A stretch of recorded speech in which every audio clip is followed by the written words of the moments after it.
Исәнмесез, эфирда яңалыклар чыгарылышы студияда Роза Хабибуллина алга таба койбер темалар турында.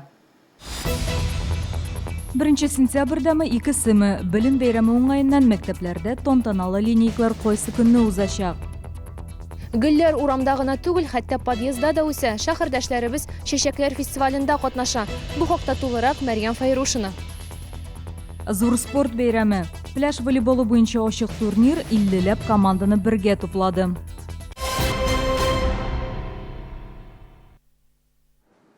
Шәһәрдәшләребез Казан Кремлендә республиканың иң яхшы гаиләләрен хөрмәтләү тантанасында катнашты. Ел сайын оештырылучы бу күркәм чарага Чаллыдан 3 семья чакырылы иде. Барлыгы 51 гаиләне хөрмәтләделәр. Котлау сүзен әйтеп, Татарстан президенты Рөстәм Миңнеханов гаилә җәмгыятьнең төп нигезе булуын, балалар киләчәгебез икәнен билгеләде. 4 әнигә ана даны медале дә тапшырдылар. Алар арасында шәһәрдәшебез Наталья Балашова да бар. Бу гаиләдә 5 бала үсә.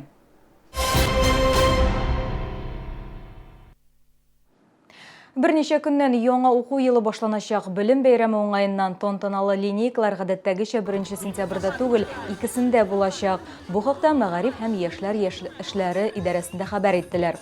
Үзгәреш 1 сентябрьнең якшәмбегә туры килүе белән бәйле, моннан бер атна элек республиканың Мәгариф һәм фән министры билим бәйрәмен күчермәскә тәкъдим иткән иде. Быел Чаллыда мәктәп парталары артына 62 меңнән артык укучы утырачак. 1 класска 9 меңнән артык бала укырга керәчәк.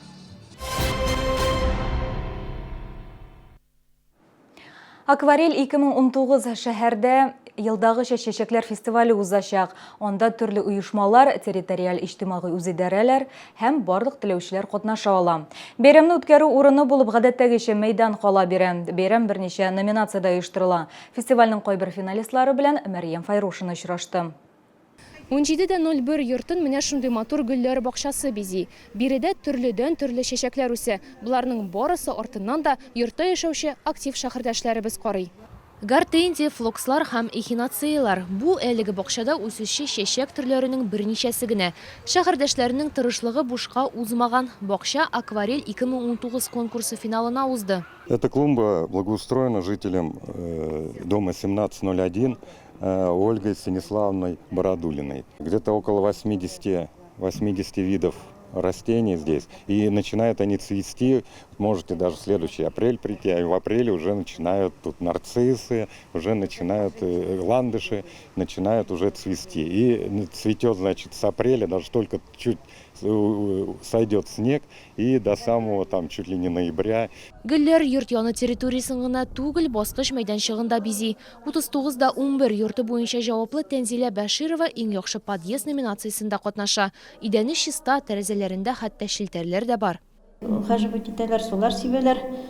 Шулай итеп тоталар инде. Безнең домның самый образцовый кешеләре подъездда яши дип уйлыйм инде мен. Бәйгесе буенча анда подъезд чиста матур булырга тиеш, номерлар булырга тиеш, информация, һәрбер подъездда информацион стендлар бар. Анарга шундый тырышып әзерләнәбез.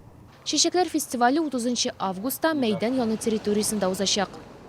Мәрьям Файрушина, Фәнис Ихсанов, яңалыклар. Әгәр сезне берәр проблема борчса яки шатлыклы хәбәр җиткерәсегез килсә, безнең редакциянең кайнар элемтә телефонына шалтыратыгыз 51 31 31 номеры тәүлек буена эшли.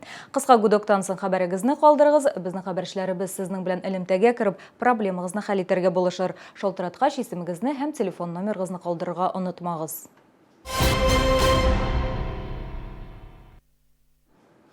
Турбаларны сынауның соңгы 4-нче этабы төгәлләнә. Ул 13 августта башланып 27-сенә кадәр дәвам итә. Күп йортларда ремонт эшләрен алдан тәмамлап, кайнар суны билгеләнгән вакыттан алданрак бирделәр. Алда тагын прессовканың йомгаклау этабы, ул бөтен шәһәргә кагылачак. 3 көнгә Чаллыдагы барлык йортларда да кайнар су бируне туктатачаклар. Әлеге вакытта 10 сентябрьдән 13 сентябрьгә кадәр булыр дип көтелә. Турбаларны сынау ел сайын уздырыла торган процесс. Бу ягу сезоны җиткәнче ремонт эшләрен башкару өчен кирәк. 26 августтан ауға рөхсәт беру башланды. Язын шалы халқына аушылыққа 450 рөхсәт берілген болған. Шуларның 253-і яңа көп функциялы үзәкте.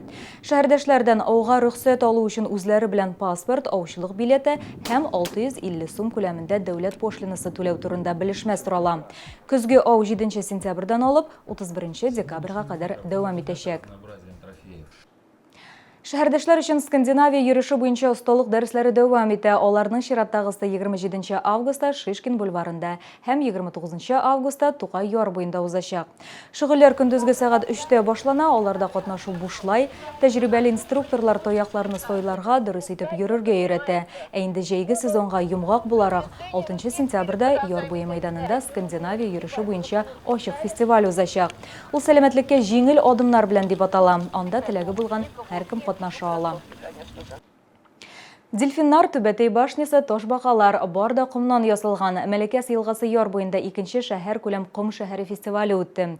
Быел ул КАМАЗ төзелешенә 50 ел тулуга багышланды. Лейсан Ханова сюжеты. Кымнан сыннар ясау өчен материаллар да әлләни күп кирәкми. Чиләк, көрәк һәм су булса җитә. Ләкин эшне җиңел дип әйтеп тә булмый. Бигрәк тә сын ясауга беренче тапкыр тотынучыларга читен. Бу шәһәрнең символы Түбәтәй инде безнең. Шуны ясарга булдык.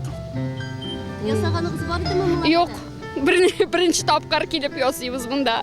Васинар гаиләсе Ком шәһәре фестивалендә катнашу өчен Низеләдән үк килгән. Гаилә башлыгы Роман скульптор, хатыны дизайнер. Тик Ком белән беренче тапкыр эш итүләре. Наша композиция называется «Наш город». То есть вот она символизирует 3 района города Челны. Ну, в одном блюде 3 и Чпачмака. Этот автозаводской, центральный и комсомольский районы. Көнҗилле шулайда бу эшкә кумышаламый ди фестивальдә катнашучылар. Арада зур коллектив белән сын эшләүчеләр дә бар. Әйтик, беренче сәнгать мәктәбе.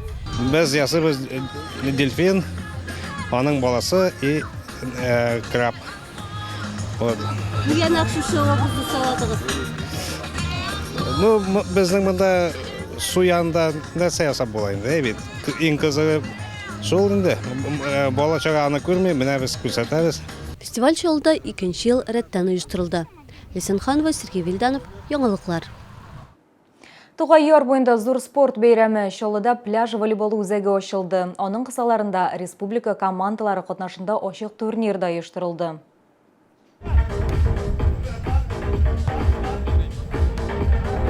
Неплохо.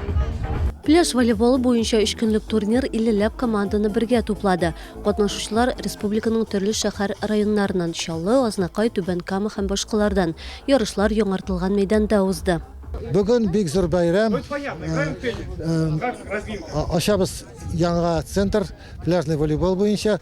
Уйнибыз. Друзья, давайте аплодисментами. Һава бик әйбәт, кояш. Друг друга. Поблагодарим ребят за мастер-класс. Уңышлар телибез. Турнир кысаларында Зенит Казан волейбол клубыннан танылган уенчылар укучылар өчен мастер-класс үткәрде. Владислав Бабичев, Алексей Кобелев малай кызларга волейбол уены серләрен төшендерде. Мы приехали сегодня, открыли турнир по пляжному волейболу среди детей. Дети вполне играют в волейбол, это очень хорошо. Потому что вообще занимаются современная молодежь спортом, это здорово уже. Я бы посоветовал детям